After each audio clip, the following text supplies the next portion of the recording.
This European football season has been one of the most exciting for years, but no success story comes close to the current La Liga leaders, Girona. They sit top of the Spanish league with 41 points, which is more than any single team has managed to accumulate so far in Europe's Big Five leagues this season. And to put it into context, Girona are the only team outside the big three Spanish teams to have had this many points at this stage of the season, and none of these teams had ever finished lower than second in the history of top-flight Spanish football, with 8 of the 11 teams who have reached that feat going on to win the title. Not to mention that they finished last season just 9 points above the drop. So how on earth have they turned this around, and could they genuinely be within a shout for the La Liga title? First, it's down to their recruitment. Being owned by the City Football Group with Pep Guardiola's brother as chairman no doubt helps them have a good summer transfer window. With this money, they managed to bring in Artem Dovbyk, a big Ukrainian centre forward who's already managed to score 8 goals and registered 4 assists in his 15 La Liga games so far, as well as Daley Blind, who we all know is an intelligent ball-playing centre-half who can also fill in at left-back. Most significantly, they managed to loan in 19-year-old Brazilian winger Savio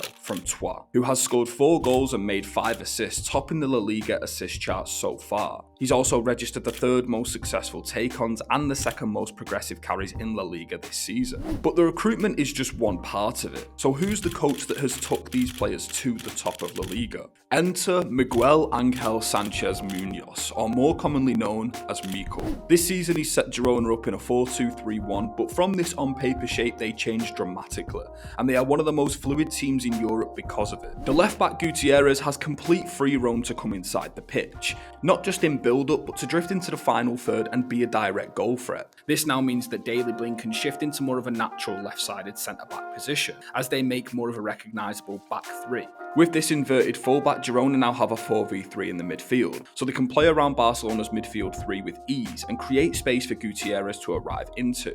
He carries the ball forward towards Barcelona's penalty area and strikes home Girona's 2nd of the evening. One of the main reasons that Girona can play so comfortably against the elite teams in midfield is partly down to holding midfielder and captain Alex Garcia. The former Manchester City Academy graduate has completed the most overall passes, the most passes into the final third, the most progressive passes, the most goal-creating actions, and has the joint 2nd most assists in La Liga this season. But ahead of Garcia, Girona are quite lopsided. You can see from their average positions just how many bodies they're committing on the right side in comparison to the left. And this is all purposely to pull the opposition's shape over to the right side, to create as many 1v1 moments for Savio as possible. And when you fuse all these tactical methods and instructions together, you get this. Girona win the ball back and they've created a back 3 in build-up, but they have 6 players pulled onto the right-hand side of the pitch, pulling the shape of the opposition over.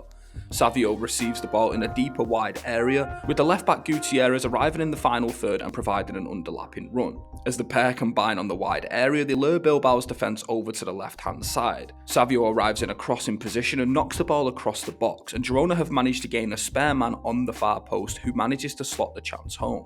As you can tell from this goal, Girona take a lot of risks, but that's what makes them one of the most entertaining teams to watch in Europe. The risk-taking and forward-thinking nature is shown off not just in their in-possession, but their out-possession game too. Against Barcelona, they used a 3-4-3, which dropped into a narrow 5-2-3 off the ball. They compact the lines together and they force the ball long to win it in turnover. And when they win it in turnover, they were looking to free up their attacking players directly into the channels with a longer ball. Jan Couto launches a ball in behind for Tagankov, who manages to break the high line of Barca, gets in behind and squares it to Dovbyk, who finishes. And this risk-taking nature paying off is shown off well in their numbers. They've scored the most goals, accumulated the 2nd most expected goals, created the 2nd most biggest chances, took the 3rd most amount of shots, and have the highest expected goals per shot. And people might say that Girona are there simply because of luck. They are there because of how much they want it. No team in Europe's Big Five leagues have managed to win more points from losing positions this season than Girona, with 19 points. So do you think Girona could replicate what Leicester City did in the 2015-16 season by becoming champions the season after fighting in a relegation scrap? Or do you think the fairy tale will soon come to a halt as the pressure starts to crank up?